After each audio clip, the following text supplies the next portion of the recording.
You're listening to the Superpower Podcast, Superpower Kids Edition, where author, philanthropist, and Superpower Kids founder Neva Lee Recla inspires kids to discover their superpowers and change the world. This is your Superpower Kid, Neva Lee Recla. And today we have a really special treat for you. Today we're talking with Nathan Hirsch. And today we're going to be talking with Nathan about how to start a business in college. So Nathan is the co-founder and CEO of freeup.com. We met at CEO Space, and he sold over $30 million online. So without further ado, will you help me welcome our very special guest, Nathan Hirsch. Hi, Nathan.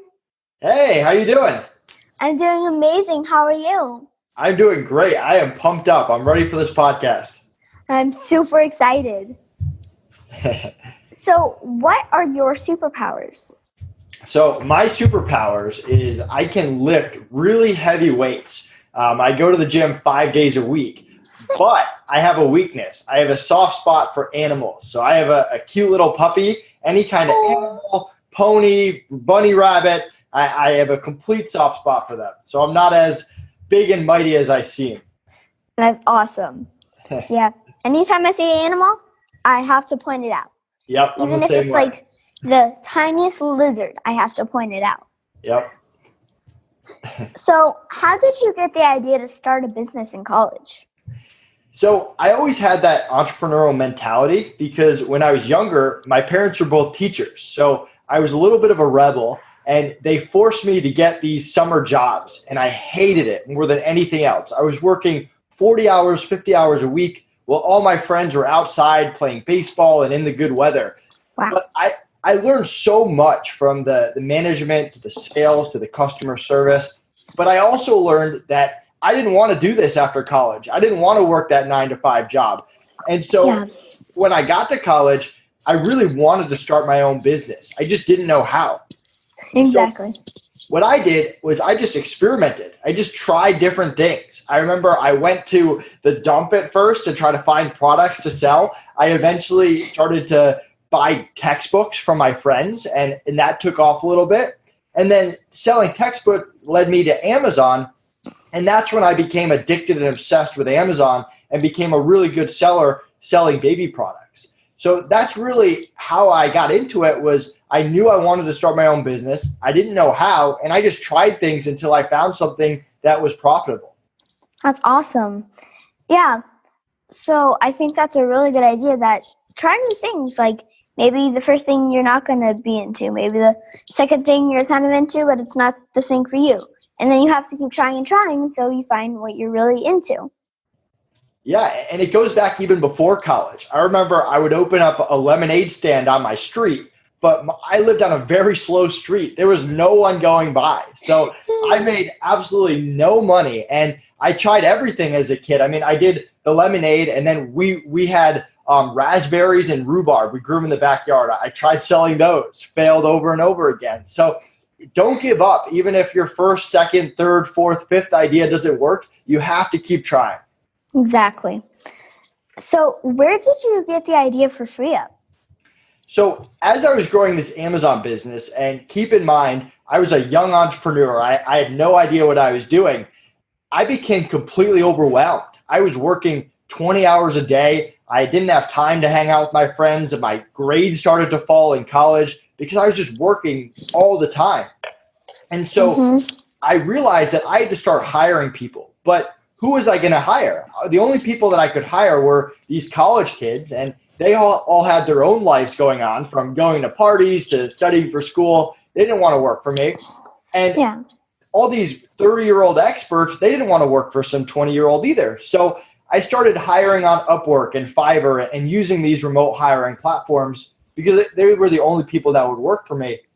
But I quickly realized that all my time went from the things I liked doing, which was expanding my business, to what I didn't really like doing, which was the interview after interview after interview. So finally, one day after doing 8 hours of interviews and not finding one person that I liked, I threw a chair against the wall and I said, I need to find a better, faster way. And that's when I came up with the idea of FreeUp, a marketplace where we pre-vet freelancers and make them available to clients rapid fire. And I know what vetting is. Yeah, I'm sure you guys do. So how do you find people who want to work for you? So just like I'm on this podcast, I do a lot of podcasts. I look for ways that I can get in front of different communities. So it might be a Facebook group owner. It might be a podcast host. It might be a business coach that has their own students. And it's the same way that I get clients as I get freelancers. The other thing that is so important is I created a referral program. So whenever someone sends me business, in this case, a client or a freelancer, they make money as we go. So for every hour we build a client or every hour the freelancer works, they get 50 cents for every hour forever. And that adds up. I mean, we paid out over $150,000 in referral money. Wow. But I did the same thing back in college when I was buying people's books. And let's say some guy sold me 5 books. Once I paid him out, I said, oh, by the way, I have a referral program. For every person you send me, I'll give you 10% of whatever I buy from them. And so they would go out and they would go tell all their friends. And it's just free marketing I don't have to go buy a Facebook ad or buy a billboard or anything. I just have all these people that are going around talking about FreeUp because of that referral program.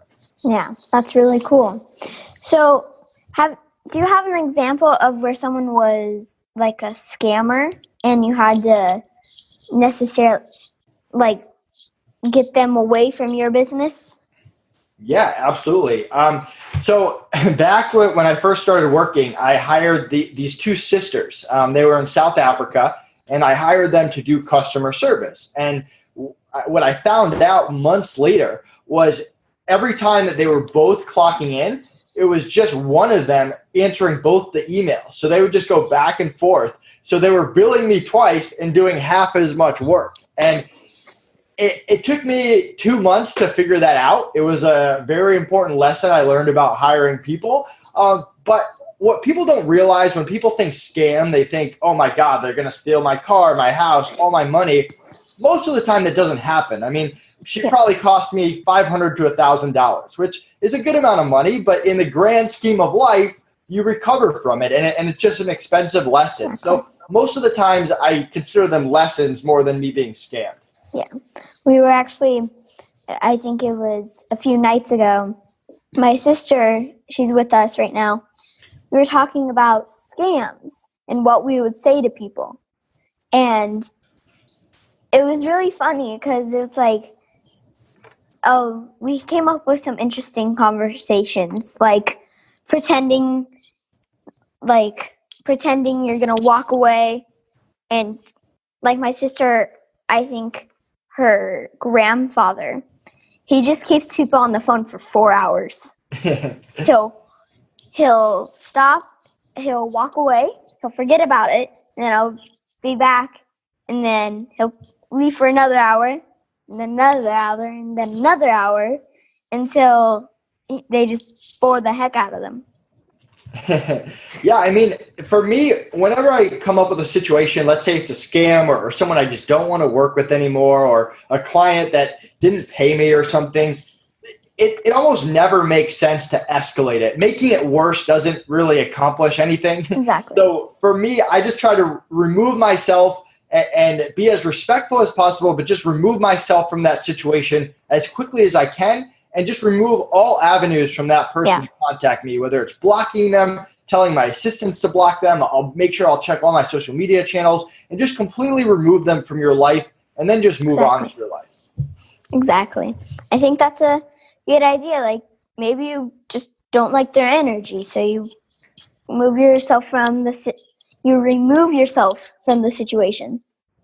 Yeah, that actually happened. It's funny you're saying that because that happened today. I removed someone from the FreeUp network really because I didn't like their energy. They were brand new on the platform. They were nonstop complaining about everything that they didn't understand.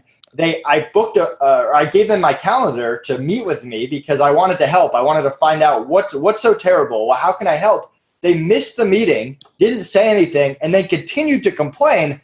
And I was like, okay, I just want to remove myself from the situation, remove them from FreeUp. Everyone moves on with their life. Just bad energy that you don't want around you. That sounds weird. That was on them. They missed the meeting.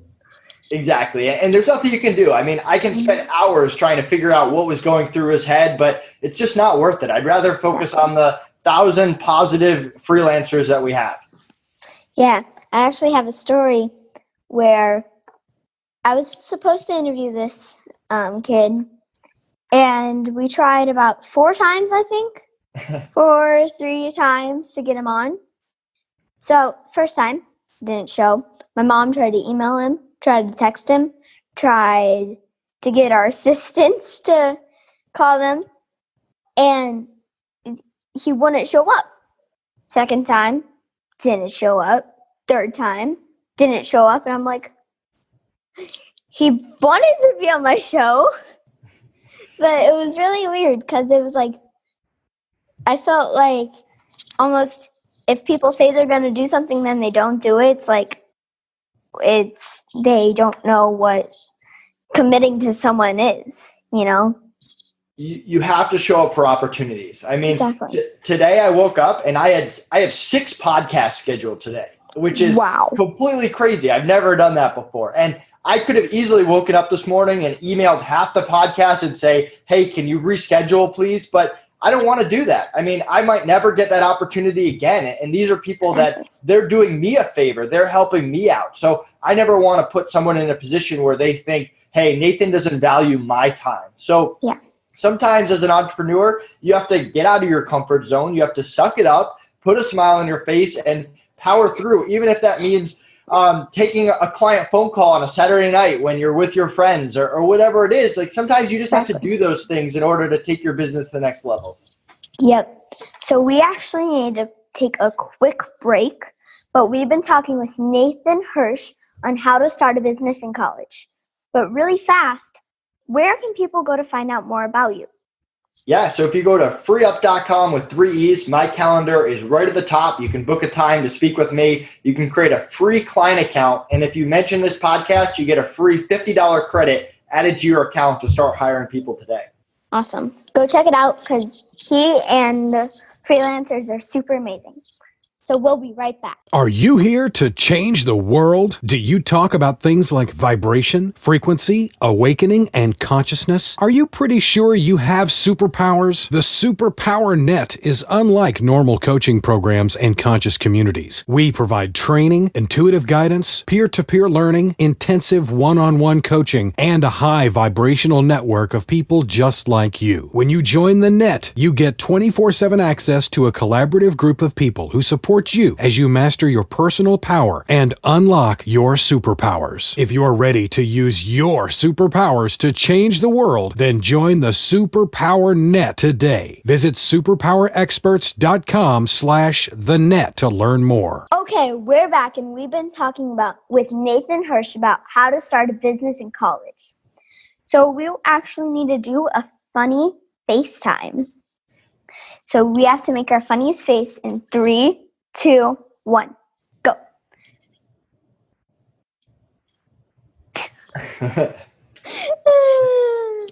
I love seeing other people's funny faces. So that was great. One time I was on a podcast and at the end they asked me to sing and they gave me a song and they made me sing it for 30 seconds. And so I've never had to do that before. It was totally out of my comfort zone, but it just made me think of that. That's awesome. Oh, what song was it? What song was it? It had something to do with Free Up. It's like one of the lyrics was it. I don't even remember, but it was a very popular song. I'm just not thinking of it. That's hilarious. I need to start having my guests sing. Okay, so what advice do you have for kids who want to start a business? Yeah, so you ready for the tip that it took me a long time to learn? When you're in college and you want to start a business, don't sell to college kids. College kids have no money. Focus on growing a business in college that has a different target market. I mean, for example, my book business, I was buying from college kids. I was giving them money, which is great. They need money. But if I was trying to take a product, a service, and trying to sell to college kids, they're just not a great target market. So when you do create that business in college, which a lot of you listening out there will, find local people, find clients or customers online. Don't focus Exactly. on those college kids as your source of income. Yeah, I think that was really great advice. I think something else someone could do is find something you really like to do that might profit to other people.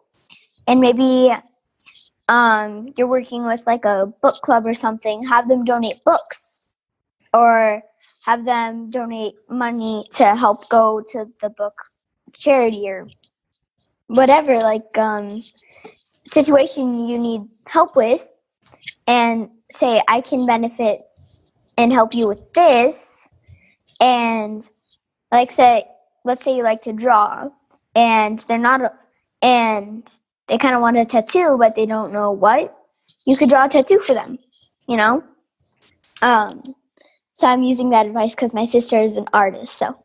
Yeah, it's great advice. I mean, we talked about trial and error a little bit. Sometimes you just have to think, come up with ideas, spend a few hours writing stuff down, and then ask people, talk to them, go to your target market.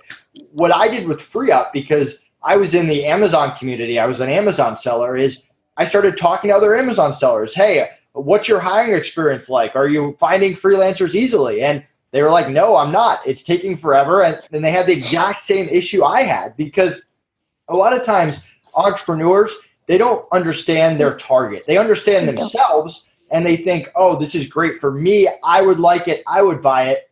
But does their audience feel the same way? And that's information that you need to find out before you invest time and money into a business. That's a really, really great advice. So one of my other questions you kind of answered already. It was you did work as a kid. So could you give us like an example of what you did besides like the lemonade stand? So I worked for two companies, and these are the only two jobs I've ever had. I worked at the Aaron's Corporation, which is kind of like a rent-a-center. So it was kind of a slimy business, to be honest. And I love the CEO. He took me under his wings, but they get a bad rap because you're essentially selling a TV, a living room set that costs $500, and you say, okay, I will pay me $100 a month for 4 years. And so you end up making like $3,000 on that $500 bed set because some people can't afford that $500 bed set up front. So they can only afford those monthly payments. So I learned about that industry. I learned what I didn't like about that industry and that I didn't want to do it. But I also learned how to become a very good salesperson, because when someone comes in and they say, hey, I want to buy a bed, they don't really know the difference between a $500 bed, a $1,000 bed, or a $2,000 bed. So how do you get someone to buy that $2,000 bed when they were coming in to maybe spend $500? So I learned a lot about sales. My second job was with the Firestone Corporation, and I have nothing but good things to say about them. They were incredible. One thing that they do is they put you through hardcore customer service training, nonstop, all the time. So I learned so much about valuing customers long-term, where if someone has an issue, you don't argue with them. You don't go back and forth. You make it right. You lose a little bit of money in order to make the client happy and keep them coming back for the long term. And I mean, I learned a lot about sales there. I learned a lot about managing other people, because you have all these technicians, right, that are working on these cars. And I don't understand cars, but I have to manage all these people. And it's very similar to my FreeUp right now. I have all these developers, right, that are building my software. I don't really understand development. I can't code, but I have to manage all these developers and get them to do what I want when I want it. And it's skills that you learn just from being in that situation. Exactly. So what were you like as a kid? Like, explain yourself. Ooh, I don't know if I want to answer this question. So I mentioned my parents were both teachers, right? So I was a total rebel. I did not like school. I did not like being told what to do. I didn't like that I was forced to be at school. All I wanted to do was play sports, play Pokemon, play video games. That was really what I always felt like any kind of authority I was going to push back on. So I always got good grades in school only because I kind of saw the big picture. I didn't want to end up homeless, but I never enjoyed it. I never wanted to be there. And I did everything possible to rebel as a kid against my parents and my teachers until I got to college when I realized that my parents were right the entire time. And now I have a great relationship with them. Yeah. I'm similar in the stance. I don't like it when people think they can tell me what to do. Like, there'll be adults that will just randomly try to boss me around. And I look at them like, and I think to myself, you're kidding me right now. Like, no, you don't get to tell me what to do. You don't know me. My parents didn't give you, like, permission to tell me what to do. I didn't give you permission to tell me what to do. Goodbye. There was actually a situation yesterday. My dad and I went to the store. I won't say what store because that's copyright. But this cashier, she said something about my hair because it's green. And my dad said, yeah, she dyed it for Burning Man. And the woman said, well, you're too young to be dyeing your hair. Let me let you in on a little secret. Your hair will fry. And Dad looked at her and said, well, that's one opinion. And then she said, and then you end up bald like your dad, and you don't want that. And Dad said, well, that's not necessarily bad. I'm like, yeah. And I was like, I wish I had said, you're going to tell me that since my dad shaved his hair, it's bad? I was like, I didn't say anything because I don't want to start a fight with cashier. It was really weird. Yeah, that's very strong of you. I remember a situation. So I never liked that in school. I was forced to take classes that I knew was never going to apply to me, like calculus. When do I ever use calculus? Science, whatever. I just want to take business and math classes that I felt were relevant. And so I had a teacher that essentially told me if I didn't get good grades in her class, I was going to be a failure in life. And she told me that.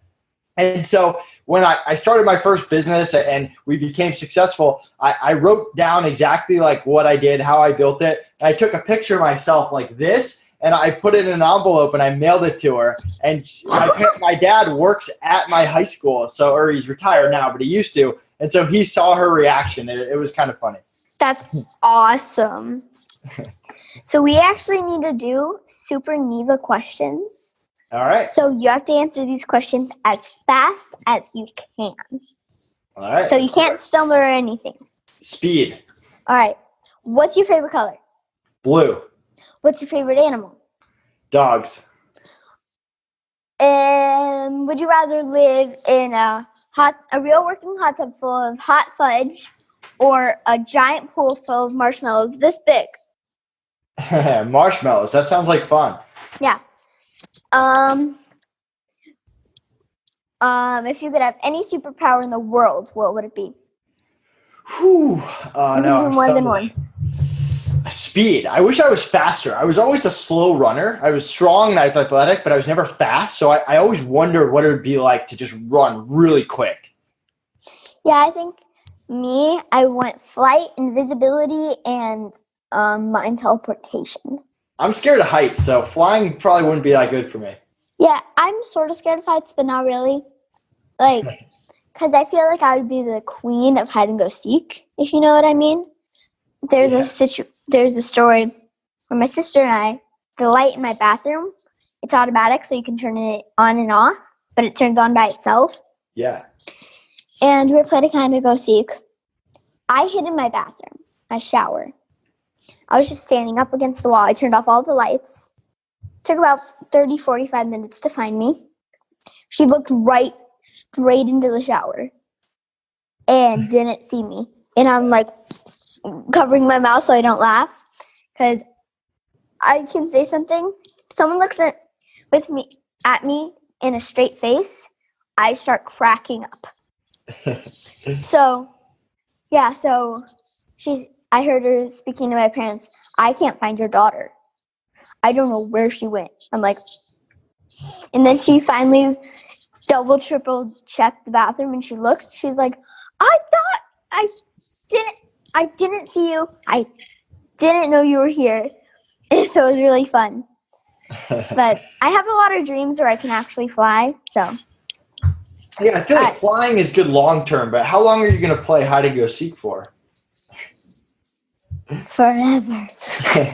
It's one of my favorite games. All right.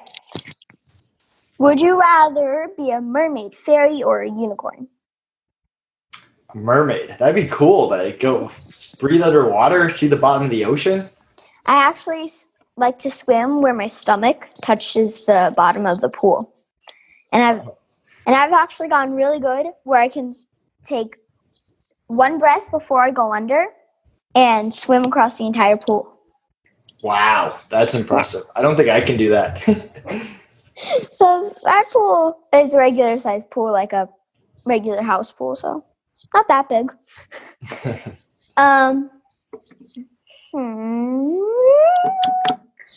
Would you rather be a monkey or a lizard? A monkey. Oh man, climbing through trees. When I was in Costa Rica, I would just spend days watching monkeys just swinging across trees. It was great. We went to Costa Rica for one of our friends' birthdays, and we went ziplining. It was so much fun, and I actually got stuck. Oh, really? Luckily, it wasn't in the middle or anything, because that would suck. I would start screaming my lungs out, but I was close to my dad because he went first, and so I had to arch my back as far as I could and use my fingers because we had gloves on that would help. And then I gave up and just reached out my hand for the guy to grab me. Yeah, and we were decently high up. Yeah, that sounds terrifying. Like, I would say maybe 300, 500 feet up. Wow. Yeah.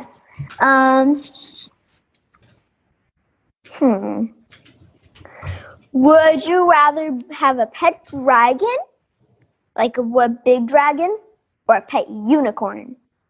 Dragon. Oh, yeah. Man, that'd be cool. And I could train it to do what I wanted. That'd be great. And toast free marshmallows. Exactly. Like, I bet a good treat for your dragon is just having him toast s'mores. But I'd want a baby dragon first, and then make my $1 million, buy Hamlet, train it not to cook Hamlet, and get a gigantic house so that the dragon can fit. Would you rather be an elf or a fairy? Fairy. Yeah, probably a fairy. They can do more. What kind of elf? Like, what's the magical powers of an elf? They're tiny. Yeah, that's it. I guess a fairy, you could really camouflage yourself. See, and your wings could, like, wing dye maybe to dye your wings the color of the area. So, to think of one more question, and then we have to start wrapping up. Would you rather be able to hold a giant house with one hand, or be able to do whatever you want without dying or getting hurt? Without dying or getting hurt. Doing whatever I want without dying or getting hurt. That would be awesome. Yeah. Ooh, this is a good one. Would you rather be super small or super big? Probably super big. I don't really want to get stepped on. Yeah. I'd probably be super small and just learn how to climb. Because super big, I feel like... Actually, no, super big. Because I could give people rides. But I think that wraps up for the Super Neva questions. That was awesome. All right. So let's remind people really fast where people can go to find out more about you. Go to freeup.com with 3 E's, FREEUP.com. My calendar is right at the top. You can book the meeting with me. I'd love to talk to you about your hiring needs. Create a free account, mention this podcast for a $50 credit, and me and my team are there to help you and support you along the way. Awesome. So would you like to join me in the sign-off? Yes. All right. Remember, kids, we all have superpowers, and only you can change the world. awesome. Thank you so much. Bye-bye. Thank you. Bye. Thanks for listening to the Superpower Up podcast, Superpower Kids Edition. Go now to superpowerkids.com and discover your superpowers today.